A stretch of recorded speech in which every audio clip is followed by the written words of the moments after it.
Now you live in a beautiful part of Fife. How much has that been an inspiration for your work? Indeed, all of your work has been, well, the majority of your work has certainly been inspired by some really spectacular Scottish landscapes. Yes, well, I come from Fife, and that's located, for those that perhaps don't know where that is, it's located between Edinburgh, the River Forth and the River Tay on the north, between Dundee and Perth really. We're located in there. Used to be known as the Kingdom of So Fife. it's got its own very proud heritage, hasn't it? It has indeed, yeah, because the Kings of Scotland used to be located in Dunfermline, which is also in Fife. And Corus is a very ancient village on the banks of the Forth. And that used to, believe it or not, that used to be the main town in Scotland. Anyway, Fife is where I am, and I find it, of course, it's quite well known these days.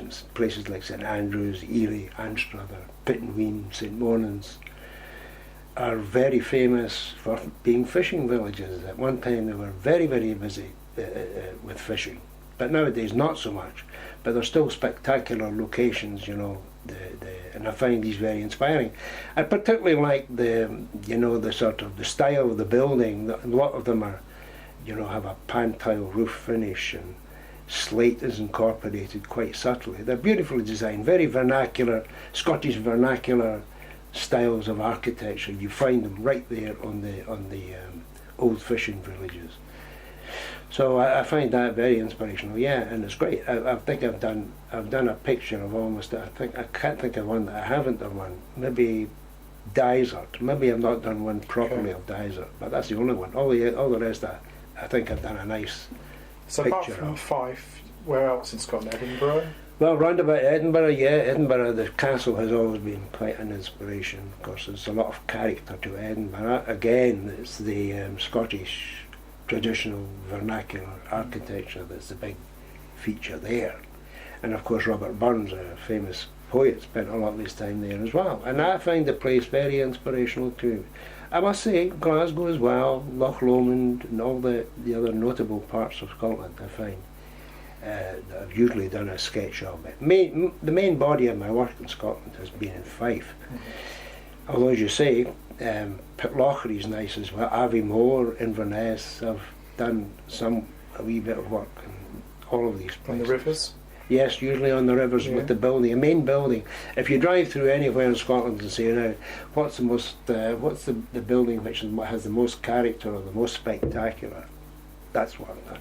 Because a lot of artists I've noticed have been inspired by the rivers, particularly the Tay seems to be a source of inspiration. Yeah, well, there's one there with the Tay just behind you there. There's that ancient old bridge with a lot of history to it, and the church of St Stephen, and that in particular was a nice view for me. But there's a lot of look at anywhere you look in Scotland, you'll find when a river runs through it, there's usually some spectacular aspect to it. Do you think there's a very special light in Scotland, or is that just a perception that somebody like me might have? No, I don't think that's funny you should ask that, because it's something I was just contemplating recently, and I find the most inspirational light is definitely in places like Italy, Yugoslavia, places that I've been, and I've done a lot of work across Europe. I've actually been in Italy and Yugoslavia and Greece and round about there. I've usually brought my colours with me, and I've done not necessarily studies, like some of these are actually quite a study of a castle or whatever. But there I might just take the colours and just brush the colours on and then go over it with a pencil. It's a different style altogether, just capturing something. Because believe it or not, there's a peculiar thing that happens when you go abroad is when you work with the colours, you dry very quickly. They don't dry quickly in Scotland. You can wash them about, but if you go abroad, it's immediately the colour dries up, and you've got to make sure there's plenty of water on your brush. And different, you've got to adapt your technique. What shines forth from you, though, is that, and please don't take this the wrong way, there's some artists I've spoken to over the years, and they've got slightly blasé view of what they do. You've obviously got a passion, because I can see it in your face. You've still got a passion for what you do, and that's lovely to see. That's nice as you say, but that's true. Actually, I have a passion for work. When I start working, getting involved with it, I mean, I usually start the drawing, and the drawing is the first thing. The view is the first thing. I walk around until I get the right view. And I don't care if I've got to climb a tree and look down from the tree. Anywhere I've got to go to get the right view. And I can tell from ground floor level where might be a better view, and I don't mind walking away up there to get a better view of that. So yes, I like to get a proper view, and I like to draw it properly. Now, a lot of people, not a lot of people, but some people think I'm a bit old-fashioned in my style, because drawing has always been an important part of what I do, Right. a very important part, because nowadays they don't. You know, you can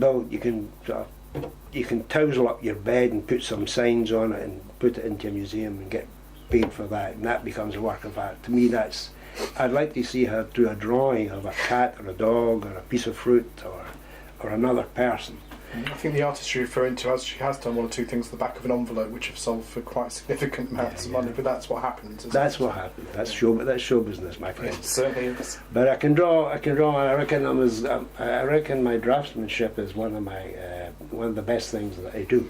I have a quality of draftsmanship, and I can draw. If you put anything that I can do an accurate drawing of it when it's put down. I can do a nice drawing of a little cute old dog if you want, and I can do a child, or I can do or a nude, if you want, anything. I can draw, and I know how to create the form, and I know how to use my pencils and my art to create form and create emotion and so on.